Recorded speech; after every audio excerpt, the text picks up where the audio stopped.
जिनके वंश के अंदर बड़े बड़े भगवत भक्त राजा हुए और ऐसे राजा हुए जो कि सब कुछ त्याग करके भगवत भजन में लगे।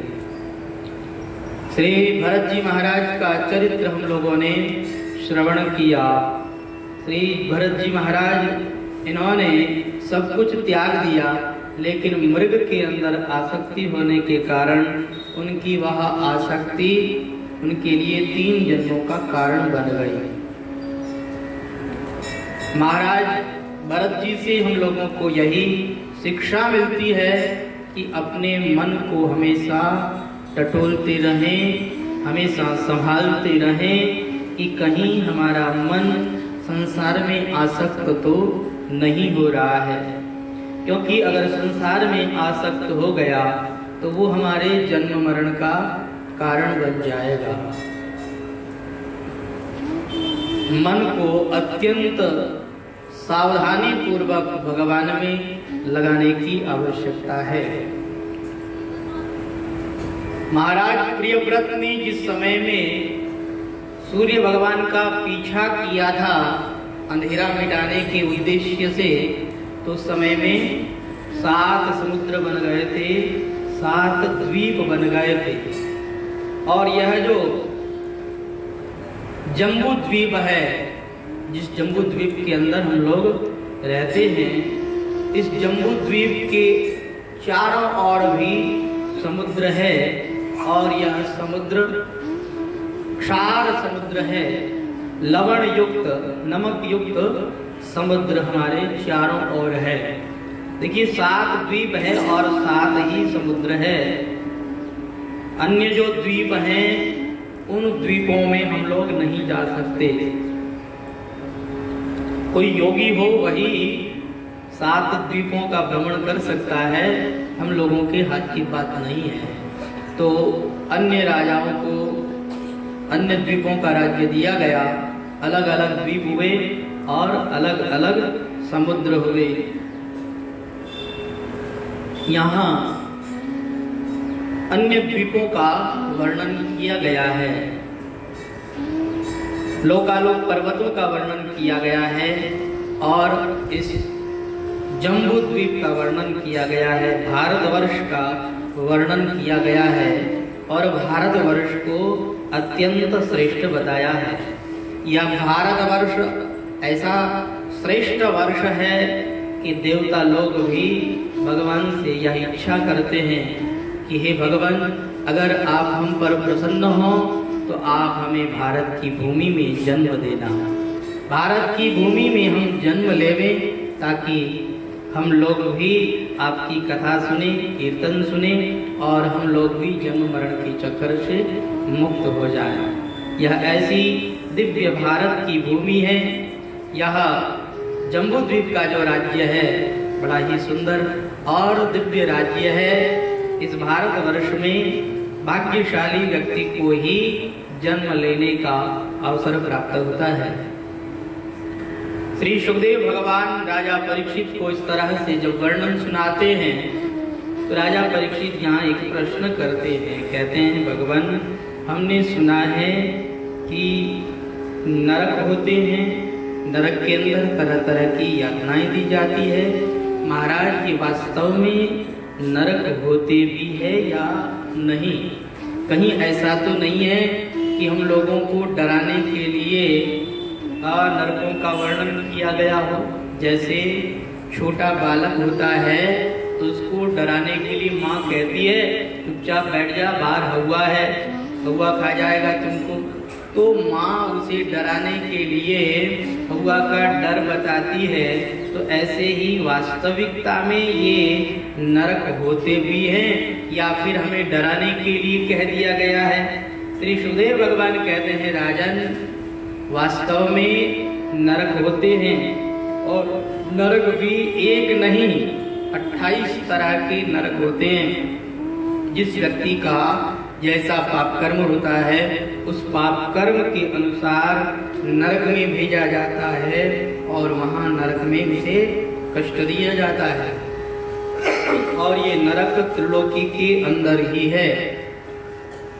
दक्षिण दिशा की ओर पृथ्वी से नीचे और जल के ऊपर ये 28 प्रकार के नरक स्थित हैं। जिस व्यक्ति का जैसा पाप कर्म होता है उस पाप कर्म के अनुसार व्यक्ति नरक में ले जाया जाता है और वहाँ उसको यातना दी जाती है। देखिए, इस संसार के अंदर व्यक्ति दुख के बारे में सोचते हैं कि इस तरह से दुख दिए जाते हैं, लेकिन जिस व्यक्ति का जैसा पाप कर्म होता है वैसा पाप कर्म प्रत्यक्ष रूप से नरक के अंदर दिया जाता है। जो पुरुष दूसरों के धन संतान अथवा स्त्रियों का हरण कर लेते हैं उन्हें तामिश्र नामक नरक में गिराया जाता है। उस अंधकारमय नरक में उसे जल नहीं दिया जाता, अन्न नहीं दिया जाता और डंडे ही डंडे बरसाए जाते हैं। इसी प्रकार जो पुरुष किसी दूसरे को धोखा देकर और उसकी स्त्री आदि को भोंकता है वह अंध तामिश्र नामक नरक में गिराया जाता है और वहाँ की यातनाओं में पड़कर वह जड़ से कटे हुए वृक्ष के समान वेदना के मारे सारी सुध-बुध को खो बैठता है और इस तरह से अंध तामिश्र नामक नरक में उसे दंड दिया जाता है। जो मनुष्य इस लोक में यह शरीर मेरा है और ये स्त्री पुत्र आदि मेरे हैं ऐसा मानकर के अन्य प्राणियों से द्रोह करता है, केवल कुटुंब पालन में ही लगा रहता है, उसे मरने के बाद में रौरव नामक नरक में गिराया जाता है और वहाँ रूरू नाम के जीव होते हैं जो सर्प के काटने से भी ज्यादा पीड़ा पहुंचाने वाले होते हैं।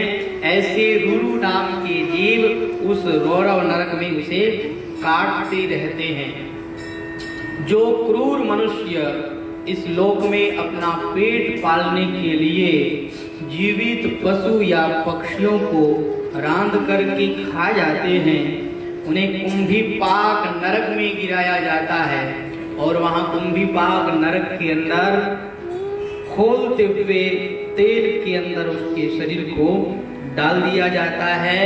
जैसे बड़ा पकाया जाता है ऐसे उसके शरीर को पकाया जाता है। देखिए, नरक के अंदर जो शरीर होता है वह यातना पूर्ण देह होता है। चाहे जितनी यातना दी जाए उसका शरीर नष्ट नहीं होता, वह मरता नहीं है, बस कष्ट पाता रहता है, चिल्लाता रहता है, रोता रहता है। जो पुरुष किसी प्रकार की भी आपत्ति न आने पर अपने वैदिक मार्ग को छोड़ करके अन्य पाखंड पूर्ण धर्म का आश्रय लेते हैं उन्हें असिपत्रवन नामक नरक में गिराया जाता है और वहाँ तलवार के द्वारा उसके शरीर को काटा जाता है और उसके शरीर को बींध दिया जाता है भाले आदि के द्वारा।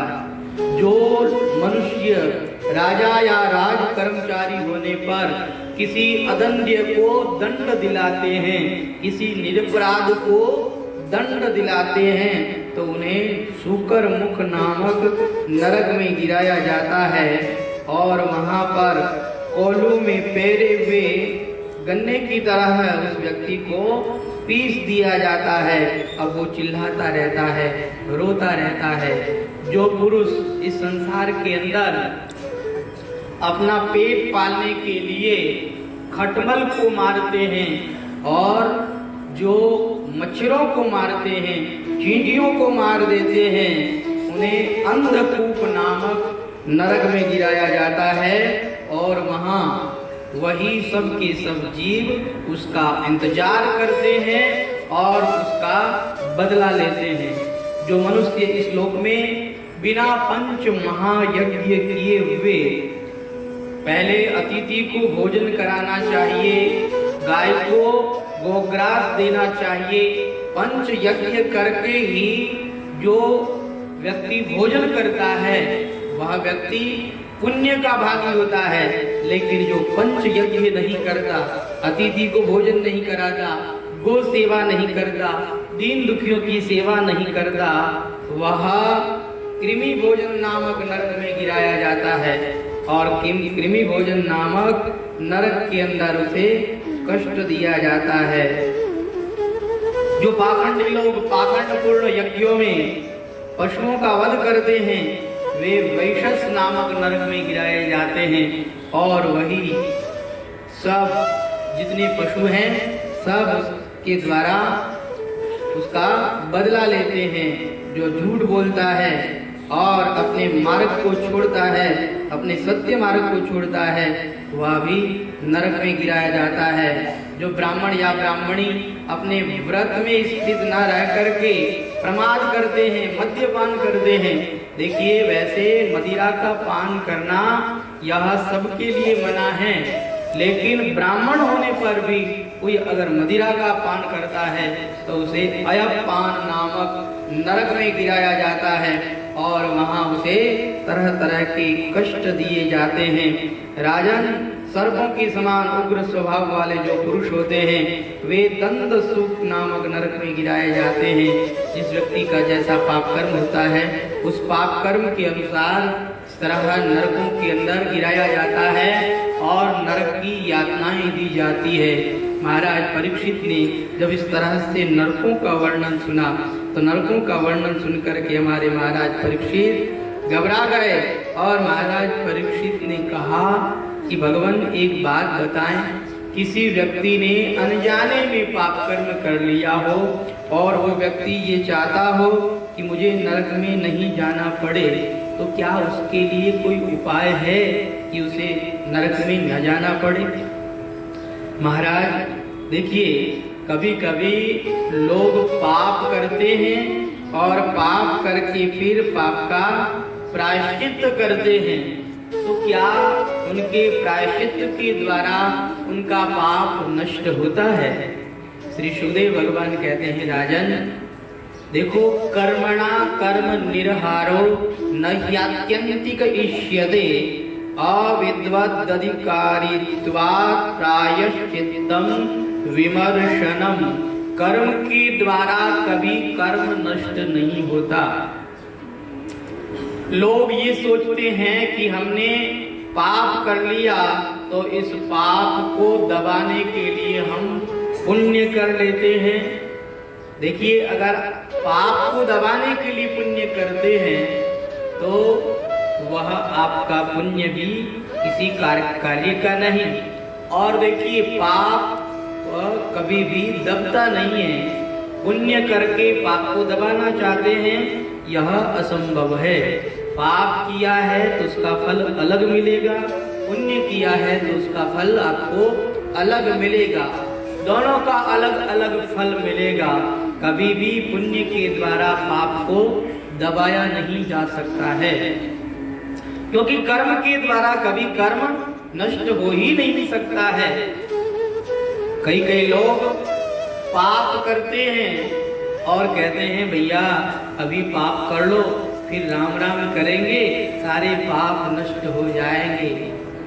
कई लोग कहते हैं भैया अभी पाप कर लो, फिर गंगा जी में जाकर के डुबकी लगाएंगे, सारे पाप नष्ट हो जाएंगे। तो गंगा का सहारा लेकर के, राम नाम का सहारा लेकर के लोग पाप कर लेते हैं। उनको उस पाप का चौगुना फल भोगना पड़ता है। उनका वह पाप वज्रलेप पाप बन जाता है।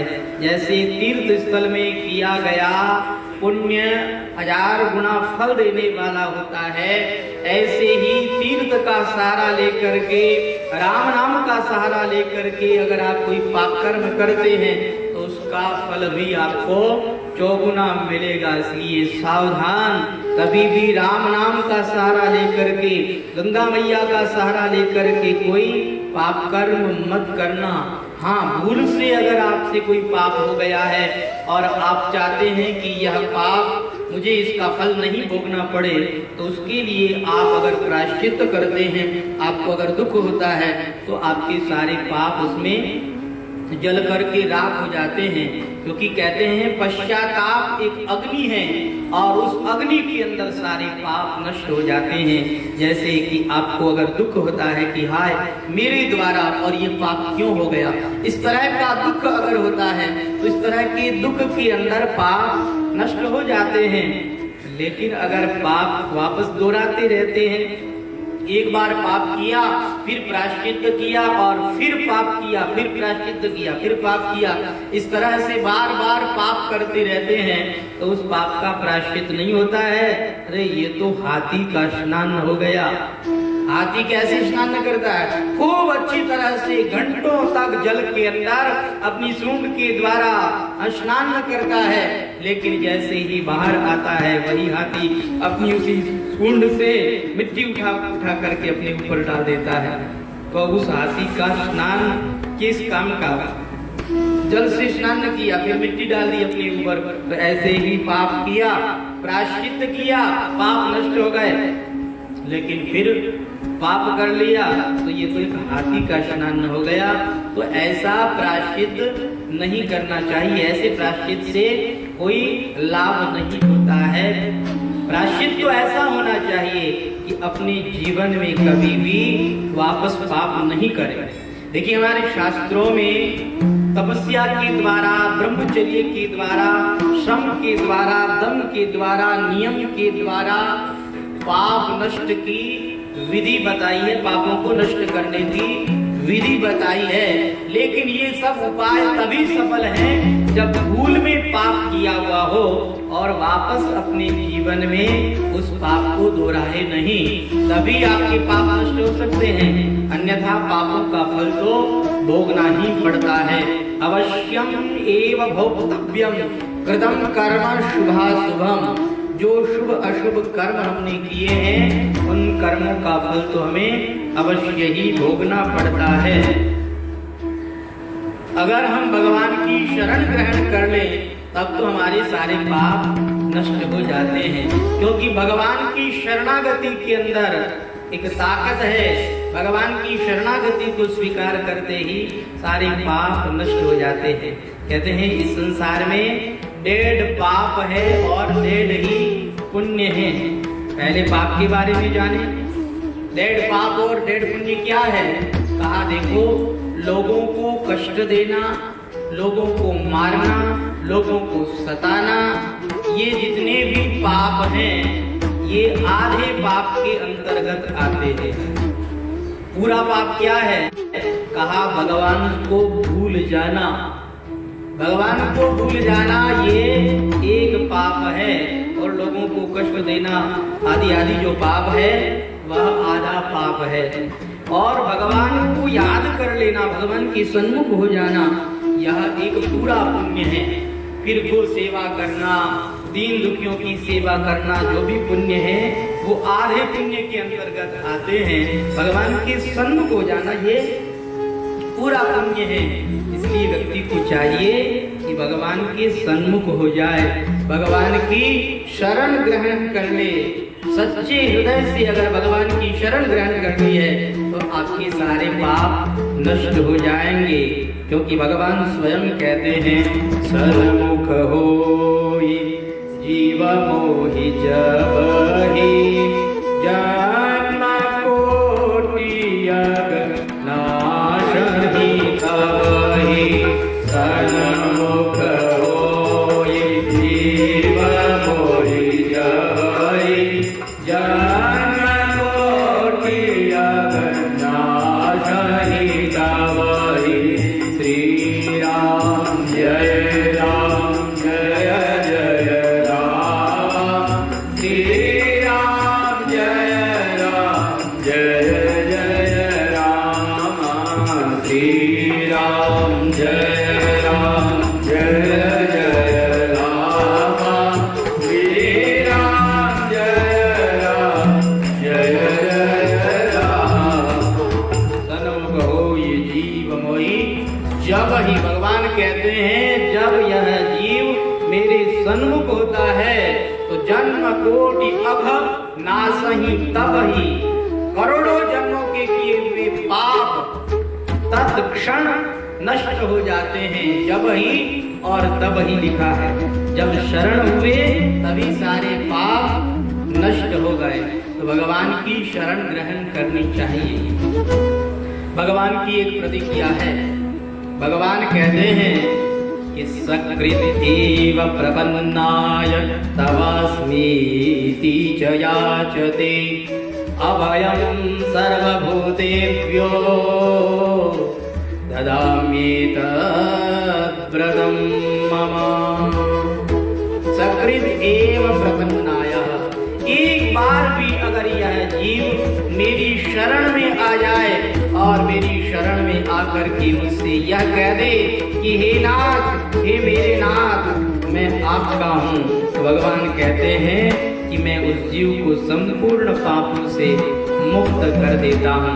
अभयम सर्वभूतेभ्यो ददामि, संपूर्ण प्राणियों से मैं उसे अभय प्रदान कर देता हूँ। एतद् मम व्रतम, यह मेरा व्रत है, यह मेरा नियम है, ये मेरी प्रतिज्ञा है। तो भगवान की शरण ग्रहण करते ही मानव का दूसरा जन्म हो जाता है, तत्क्षण दूसरा जन्म हो जाता है।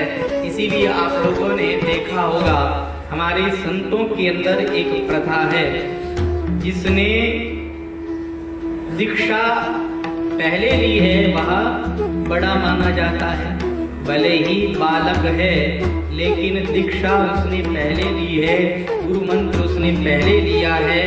और कोई बूढ़ा व्यक्ति है उसने बाद में दीक्षा ली है, तो भले ही बूढ़ा हो लेकिन जो बूढ़ा है जिसने दीक्षा बाद में ली है वह छोटा माना जाता है, उसकी आयु कम मानी जाती है। क्योंकि जब हम भगवान की शरण ग्रहण करते हैं तभी से हमारा नया जन्म चालू हो जाता है, तत्क्षण हमारा नया जीवन चालू हो जाता है। तो हमारे संतों के अंदर यह प्रथा होती है, जो पहले आया, जिसने पहले भगवान की शरण ग्रहण करी वह बड़ा माना जाता है। जैसे ही भगवान की शरण ग्रहण करते हैं तत्क्षण दूसरा जन्म हो जाता है, उससे पहले के सारे पाप ताप सब नष्ट हो जाते हैं। इस पर आपको एक उदाहरण बताते हैं। पूर्व राजाओं के समय की बात है कि राजा महाराजा लोग बड़े सावधान रहते थे, चोर डाकुओं को चोरी नहीं करने देते थे। तो एक बार की बात है कि एक डाकू डाका डाल करके भाग रहा था और उसके पीछे पीछे राजा के सैनिक लोग पड़े हुए थे। और हुआ ये कि उस चोर ने देखा, आहा इतनी बढ़िया सत्संग चल रही है, यहाँ पर इतने लोग यहाँ पर बैठे हुए हैं, इन लोगों के बीच में जाकर के बैठ जाऊंगा तो पता भी नहीं लगेगा और ये सैनिक लोग ढूंढ करके चले जाएंगे। तो आया और आकर के सत्संग में वह बैठ गया, लेकिन उसने सत्संग में क्या सुना?